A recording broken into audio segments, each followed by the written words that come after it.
Bonsoir à tous et bienvenue sur D8 d'un voyage au bout de la nuit pour une nouvelle lecture sur votre canapé préféré. Ce soir, je reprends la lecture d'un grand classique de la littérature française. Et avant de vous poursuivre cette lecture, j'ai envie de vous parler un petit peu de l'auteur que vous connaissez forcément puisqu'il s'agit d'Émile Zola. Alors Émile Zola, c'est son troisième roman que je poursuis pour vous ce soir, Thérèse Raquin, publié en 1867.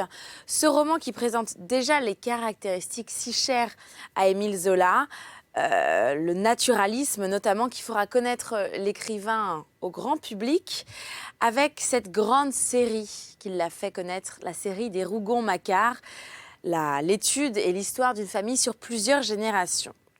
Et Thérèse Raquin, c'est l'un de ses romans les plus appréciés, les plus traduits dans le monde. C'est donc son troisième roman et il en tirera lui-même une pièce de théâtre 6 ans plus tard, en 1873, intitulée Thérèse Raquin, drame en 4 actes.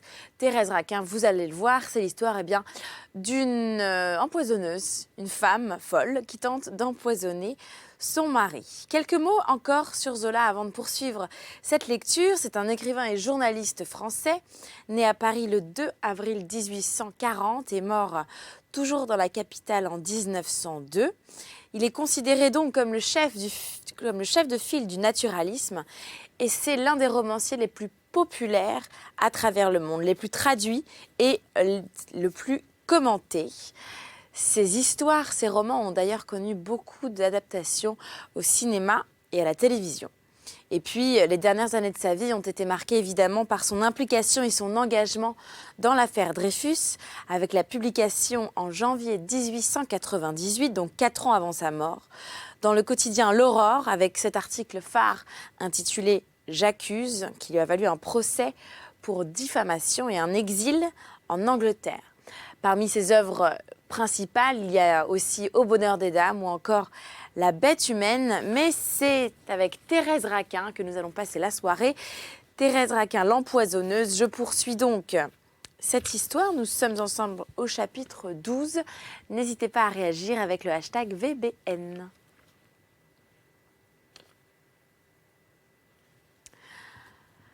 Lorsque Michaud le vit entrer, vêtu de vêtements grossiers, trop étroits pour lui, il le questionna du regard. Laurent fit le récit de l'accident d'une voix brisée, comme tout essoufflé de douleur et de fatigue. « Je suis venu vous chercher, dit-il, en terminant. Je ne savais que faire des 2 pauvres femmes si cruellement frappées. Je n'ai point osé aller seule chez la mère. Je vous en prie, venez avec moi. » Pendant qu'il parlait, Olivier le regardait fixement, avec des regards droits qui l'épouvantaient. Le meurtrier s'était jeté, tête baissée, dans ses gens de police par un coup d'audace qui devait le sauver. Mais il ne pouvait s'empêcher de frémir en sentant leurs yeux qui l'examinaient. Il voyait de la méfiance, où il n'y avait que de la stupeur et de la pitié. Suzanne, plus frêle et plus pâle, était près de s'évanouir. Olivier, que l'idée de la mort effrayait et dont le cœur restait d'ailleurs parfaitement froid, faisait une grimace de surprise douloureuse en scrutant par habitude le visage de Laurent, sans soupçonner le moins du monde la sinistre vérité. Quant au vieux Michaud, il poussait des exclamations d'effroi, de commisération, d'étonnement. Il se remuait sur sa chaise, joignait les mains, levait les yeux au ciel. « Ah, mon Dieu !» disait-il, d'une voix entrecoupée. « Ah, mon Dieu, l'épouvantable chose ! On sort de chez soi et l'on meurt, comme ça, tout d'un coup. C'est horrible. Et cette pauvre Madame Raquin, cette mère, qu'allons-nous lui dire? Certainement, vous avez bien fait de venir nous chercher. Nous allons avec vous. » Il se leva. Il tourna, piétina dans la pièce pour trouver sa canne et son chapeau. Et tout en courant, il fit répéter à Laurent les détails de la catastrophe, s'exclamant de nouveau à chaque phrase. Ils descendirent tous 4. À l'entrée du passage du Pont-Neuf, Michaud arrêta Laurent. « Ne venez pas, lui dit-il. Votre présence serait une sorte d'aveu brutal qu'il faut éviter. » La malheureuse mère soupçonnerait un malheur et nous forcerait à avouer la vérité, plutôt que nous ne devons la lui dire. Attendez-nous ici. » Cet arrangement soulagea le meurtrier qui frissonnait à la pensée d'entrer dans la boutique du passage. Le calme se fit en lui. Il se mit à monter et à descendre le trottoir, allant et venant en toute paix. Par moments, il oubliait les faits qui se passaient. Il regardait les boutiques, sifflait entre ses dents, se retournait pour voir les femmes qui le coudoyaient. Il resta ainsi une grande demi-heure dans la rue, retrouvant de plus en plus son sang-froid. Il n'avait pas mangé depuis le matin. La faim le prit. Il entra chez un pâtissier et se bourra de gâteaux. Dans la boutique du passage, une scène déchirante se passait. Malgré les précautions, les phrases adoucies et amicales du vieux Michaud, il vint un instant où Madame Raquin comprit qu'un malheur était arrivé à son fils. Dès lors, elle exigea la vérité avec un emportement de désespoir, une violence de larmes et de cris qui firent plier son vieil ami. Et lorsqu'elle connut la vérité, sa douleur fut tragique. Elle eut des sanglots sourds, des secousses qui la jetaient en arrière, une crise folle de terreur et d'angoisse. Elle resta là, étouffant, jetant de temps à autre un autre cri aigu dans le grondement profond de sa douleur.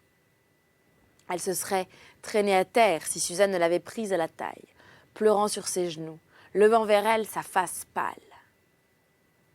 Olivier et son père se tenaient debout, énervés et muets, détournant la tête, émus désagréablement par ce spectacle dont leur égoïsme souffrait. Et la pauvre mère voyait son fils rouler dans les eaux troubles de la Seine, le corps roidi et horriblement gonflé. En même temps, elle le voyait tout petit, dans son berceau, lorsqu'elle chassait la mort, penchée sur lui. Elle l'avait mis au monde plus de 10 fois. Elle l'aimait pour tout l'amour qu'elle lui témoignait depuis 30 ans. Et voilà qu'il mourait loin d'elle, tout d'un coup, dans l'eau froide et sale comme un chien. Elle se rappelait alors les chaudes couvertures au milieu desquelles elle l'enveloppait.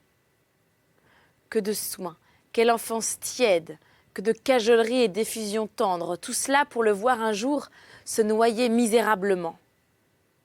À ces pensées, Madame Raquin sentait sa gorge se serrer. Elle espérait qu'elle allait mourir étranglée par le désespoir.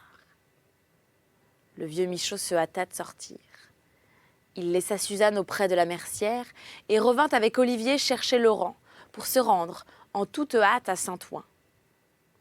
Pendant la route, ils échangèrent à peine quelques mots. Ils s'étaient enfoncés chacun dans un coin du fiacre qui les cahotait sur les pavés.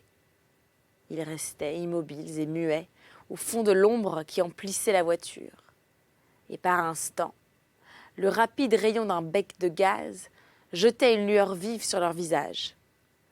Le sinistre événement qui les réunissait mettait autour d'eux une sorte d'accablement lugubre. Lorsqu'ils arrivèrent enfin au restaurant du bord de l'eau, ils trouvèrent Thérèse couchée, les mains et la tête brûlantes. Le traiteur leur dit à demi-voix que la jeune dame avait une forte fièvre. La vérité était que Thérèse, se sentant faible et lâche, craignant d'avouer le meurtre dans une crise, avait pris le parti d'être malade. Elle gardait un silence farouche, elle tenait les lèvres et les paupières serrées, ne voulant voir personne, redoutant de parler. Le drap au menton, la face à moitié dans l'oreiller, elle se faisait toute petite. Elle écoutait avec anxiété ce qu'on disait autour d'elle. Et au milieu de la lueur rougeâtre que laissaient passer ses premières clauses, elle voyait toujours Camille et Laurent luttant sur le bord de la barque.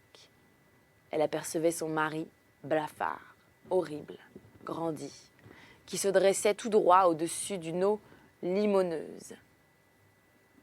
Cette vision implacable activait la fièvre de son sang. Le vieux Michaud essaya de lui parler, de la consoler. Elle fit un mouvement d'impatience. Elle se retourna et se mit de nouveau à sangloter. « Laissez-la, monsieur, dit le restaurateur. Elle frissonne au moindre bruit. Voyez-vous, elle aurait besoin de repos. » En bas, dans la salle commune, il y avait un agent de police qui verbalisait sur l'accident. Michaud et son fils descendirent, suivis de Laurent. Quand Olivier eut fait connaître sa qualité d'employé supérieur de la préfecture, tout fut terminé en 10 minutes. Les canotiers étaient encore là, racontant la noyade dans ses moindres circonstances, décrivant la façon dont les 3 promeneurs étaient tombés, se donnant comme des témoins oculaires. Si Olivier et son père avaient eu le moindre soupçon, ce soupçon se serait évanoui devant de tels témoignages. Mais ils n'avaient pas douté un instant de la véracité de Laurent. Ils le présentèrent au contraire à l'agent de police comme le meilleur ami de la victime. Et ils eurent le soin de faire mettre dans le procès-verbal que le jeune homme s'était jeté à l'eau pour sauver Camille Raquin. Le lendemain, les journaux racontèrent l'accident avec un grand luxe de détails. La malheureuse mère, la veuve inconsolable, l'ami noble et courageux. Rien ne manquait à ce fait divers qui fit le tour de la presse parisienne et qui alla ensuite s'enterrer dans les feuilles des départements. Quand le procès-verbal fut achevé, Laurent sentit une joie chaude qui pénétra sa chair d'une vie nouvelle. Depuis l'instant où sa victime lui avait enfoncé les dents dans le cou, il était comme roidi. Il agissait mécaniquement d'après un plan arrêté longtemps à l'avance. L'instinct de la conservation seul le poussait, lui dictait ses paroles, lui conseillait ses gestes. À cette heure, devant la certitude de l'impunité, le sang se remettait à couler dans ses veines, avec des lenteurs douces. La police avait passé à côté de son crime, et la police n'avait rien vu. Elle était dupée. Elle venait de la quitter. Il était sauvé. Cette pensée lui fit éprouver tout le long du corps des moiteurs de jouissance, des chaleurs qui rendirent la souplesse à ses membres et à son intelligence. Il continua son rôle d'ami éploré, avec une science et un aplomb incomparables. Au fond, il avait des satisfactions de brute. Il songeait à Thérèse qui était couchée dans la chambre, en haut. « Nous ne pouvons laisser ici cette malheureuse jeune femme, dit-il à Michaud. Elle est peut-être menacée d'une maladie grave. Il faut la ramener absolument à Paris. Venez, nous la déciderons à nous suivre. » En haut, il parla. Il supplia lui-même Thérèse de se lever, de se laisser conduire au passage du Pont-Neuf. Quand la jeune femme entendit le son de sa voix, elle tressaillit. Elle ouvrit ses yeux tout grands et le regarda. Elle était hébétée, frissonnante. Péniblement, elle se dressa sans répondre. Les hommes sortirent, la laissant seule avec la femme du restaurateur. Quand elle fut habillée, elle descendit en chancelant et monta dans le fiacre, soutenue par Olivier. Le voyage fut silencieux. Laurent, avec une audace et une impudence parfaite, glissa sa main le long des jupes de la jeune femme et lui prit les doigts. Il était assis en face d'elle, dans une ombre flottante. Il ne voyait pas sa figure qu'elle tenait baissée sur sa poitrine. Quand il eut saisi sa main, il la lui serra avec force et la garda dans la sienne jusqu'à la rue Mazarine. Il sentait cette main trembler, mais elle ne se retirait pas. Elle avait au contraire des caresses brusques, et l'une dans l'autre, les mains brûlaient. Les paumes moites se collaient, et les doigts, étroitement pressés, se meurtrissaient à chaque secousse. Il semblait à Laurent et à Thérèse que le sang de l'un allait dans la poitrine de l'autre, en passant pour leurs poings unis. Ces poings devenaient un foyer ardent où leur vie bouillait. Au milieu de la nuit et du silence navré qui traînait, le furieux serrement de mains qu'ils échangeaient était comme un poids écrasant, jeté sur la tête de Camille pour le maintenir sous l'eau.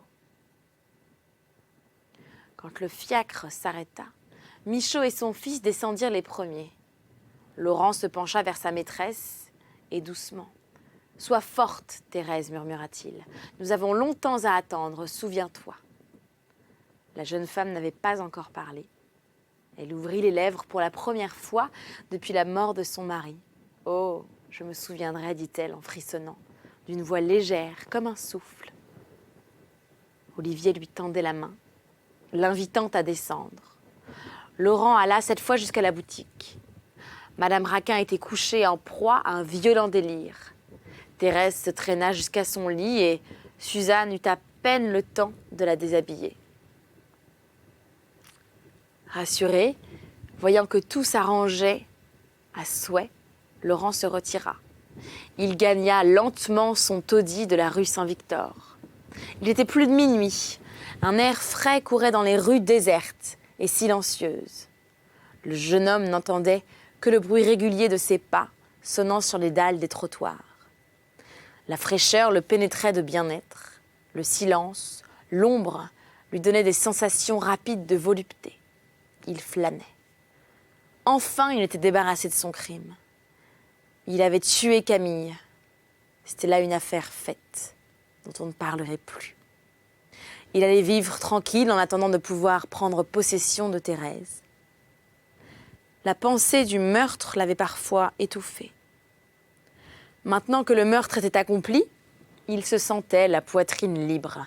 Il respirait à l'aise. Il était guéri des souffrances que l'hésitation et la crainte mettaient en lui. Au fond, il était un peu hébété. La fatigue alourdissait ses membres et ses pensées. Il rentra et s'endormit profondément. Pendant son sommeil, de légères crispations nerveuses couraient sur son visage. Chapitre 13. Le lendemain, Laurent s'éveilla frais et dispos. Il avait bien dormi. L'air froid qui entrait par la fenêtre fouettait son sang alourdi. Il se rappelait à peine les scènes de la veille. Sans la cuisson ardente qui le brûlait au cou, il aurait pu croire qu'il s'était couché à 10 heures, après une soirée calme. La morsure de Camille était comme un fer rouge posé sur sa peau. Lorsque sa pensée se fut arrêtée sur la douleur que lui causait cette entaille, il en souffrit cruellement. Il lui semblait qu'une douzaine d'aiguilles pénétraient peu à peu dans sa chair. Il rabattit le col de sa chemise et regarda la plaie dans un méchant miroir de 15 sous accroché au mur. Cette plaie faisait un trou rouge, large comme une pièce de 2 sous. La peau avait été arrachée. La chair se montrait rosâtre, avec des taches noires. Des filets de sang avaient coulé jusqu'à l'épaule, en minces traînées qui s'écaillaient. Sur le cou blanc, la morsure paraissait d'un brun sourd et puissant. Elle se trouvait à droite, au-dessous de l'oreille. Laurent, le dos courbé, le cou tendu, regardait, et le miroir verdâtre donnait à sa face une grimace atroce. Il se lava à grande eau, satisfait de son examen, se disant que la blessure serait cicatrisée au bout de quelques jours. Puis il s'habilla et se rendit à son bureau, tranquillement, comme à l'ordinaire. Il y conta l'accident d'une voix émue. Lorsque ses collègues eurent le fait divers qui courait la presse, il devint un véritable héros. Pendant une semaine, les employés du chemin de fer d'Orléans n'eurent pas d'autre sujet de conversation. Ils étaient tout fiers qu'un des leurs se fût noyé. Grivet ne tarissait pas sur l'imprudence qu'il y a à s'aventurer en pleine Seine, quand il est si facile de regarder couler l'eau en traversant les ponts. Il restait à Laurent une inquiétude sourde. Le décès de Camille n'avait pu être constaté officiellement. Le mari de Thérèse était bien mort, mais le meurtrier aurait voulu retrouver son cadavre pour qu'un acte formel fût dressé. Le lendemain de l'accident, on avait inutilement cherché le corps du noyé.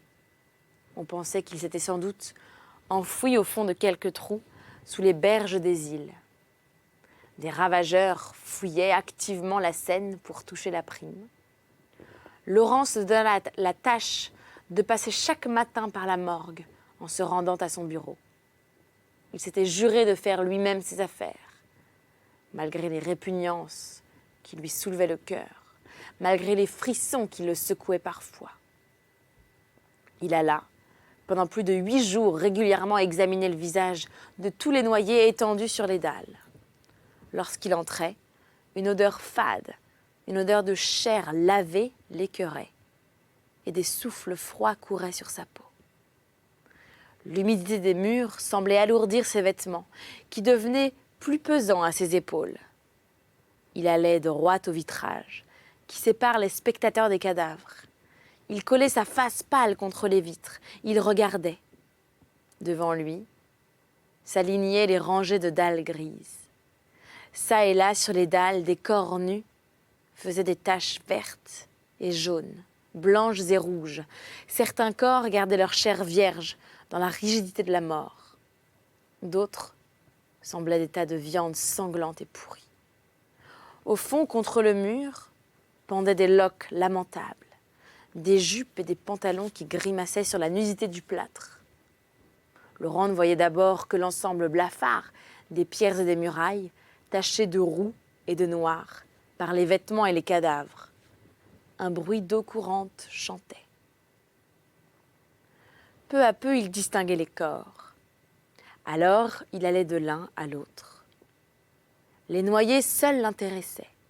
Quand il y avait plusieurs cadavres, gonflés et bleuis par l'eau, il les regardait avidement, cherchant à reconnaître Camille. Souvent, les chairs de leur visage s'en allaient par lambeaux. Les os avaient troué la peau amollie, la face s'était comme bouillie et désossée. Laurent hésitait. Il examinait les corps, il tâchait de retrouver les maigreurs de sa victime.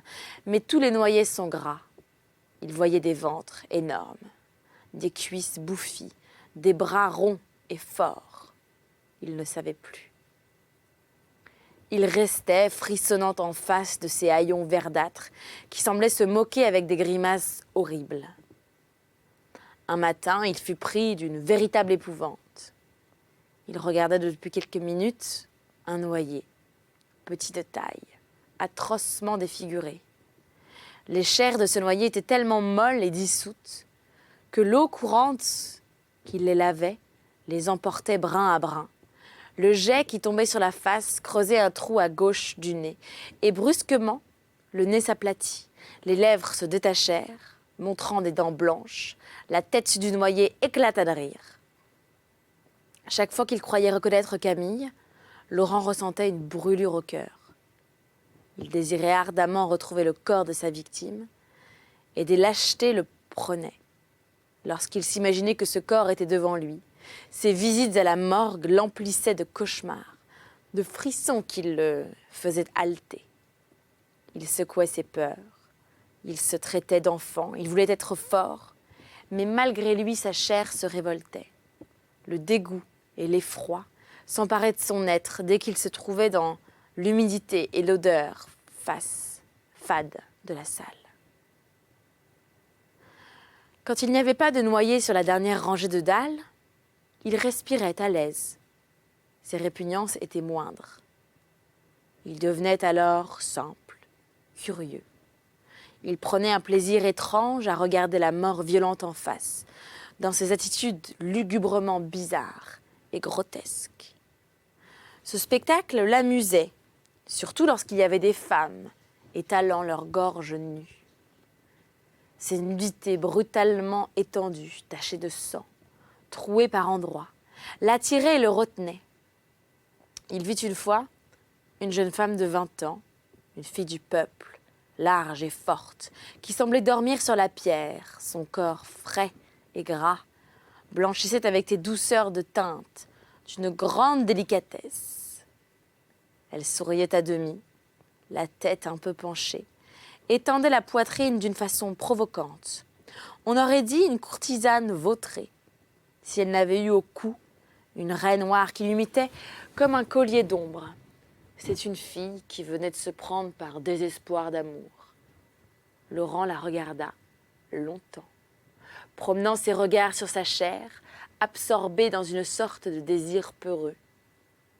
Chaque matin, pendant qu'il était là, il entendait derrière lui le va-et-vient du public, qui entrait et qui sortait. La morgue est un spectacle à la portée de toutes les bourses, qui se paient gratuitement les passants pauvres ou riches. La porte est ouverte, entre qui veut. Il y a des amateurs qui font un détour pour ne pas manquer une de ces représentations de la mort. Lorsque les dalles sont nues, les gens sortent désappointés, volés, murmurant entre leurs dents. lorsque les dalles sont bien garnies, lorsqu'il y a un bel étalage de chair humaine, les visiteurs se pressent, se donnent des émotions à bon marché, s'épouvantent, plaisantent, applaudissent ou sifflent comme au théâtre, et se retirent satisfaits en déclarant que la morgue est réussie ce jour-là. Laurent connut vite le public de l'endroit, public mêlé et disparate qui s'apitoyait et ricanait en commun. Des ouvriers entraient en allant à leur ouvrage, avec un pain et des outils sous le bras. Ils trouvaient la mort drôle. Parmi eux se rencontraient des loustiques, des farceurs, d'ateliers qui faisaient sourire la galerie en disant un mot plaisant sur la grimace de chaque cadavre. Ils appelaient les incendiés des charbonniers, les pendus, les assassinés, les noyés, les cadavres, troués ou broyés, excitaient leurs verves goguenardes. Et leur voix, qui tremblait un peu, balbutiait des phrases comiques dans le silence frissonnant de la salle. Puis venaient de petits rentiers, des vieillards maigres et secs, des flâneurs qui entraient par désœuvrement et qui regardaient les corps avec des yeux bêtes et des mous d'hommes paisibles et délicats. Les femmes étaient en grand nombre.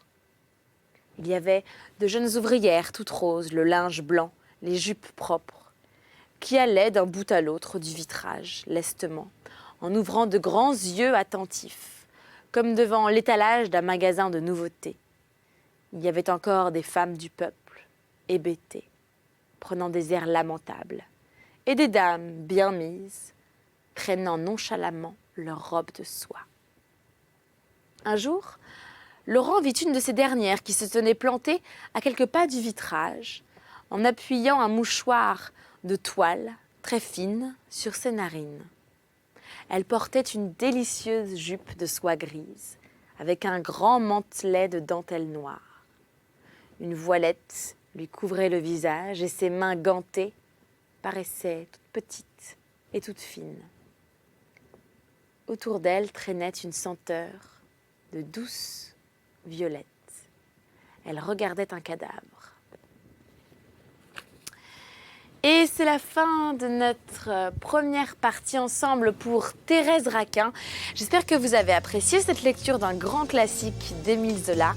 Rassurez-vous, je poursuis cette lecture dès la prochaine fois que vous êtes devant votre écran sur D8 avec moi. D'ici là, vous pouvez retrouver ces émissions en replay sur le site de D8. Et puis n'hésitez pas à réagir avec le hashtag VBN sur les réseaux sociaux, Twitter, Facebook, avec la page pro de l'émission Voyage au bout de la nuit. Et puis sur Twitter avec mon compte Vic Montfort. Et puis rendez-vous aussi sur mon blog. Vous le savez, j'ai un blog moi, somethingaboutVictoria.com, pour suivre mon actualité artistique, pour suivre ma mode préférée, mes voyages et du lifestyle. Merci à tous pour votre fidélité. À très vite sur notre chaîne et belle nuit ou belle journée en fonction de votre emploi du temps. À bientôt.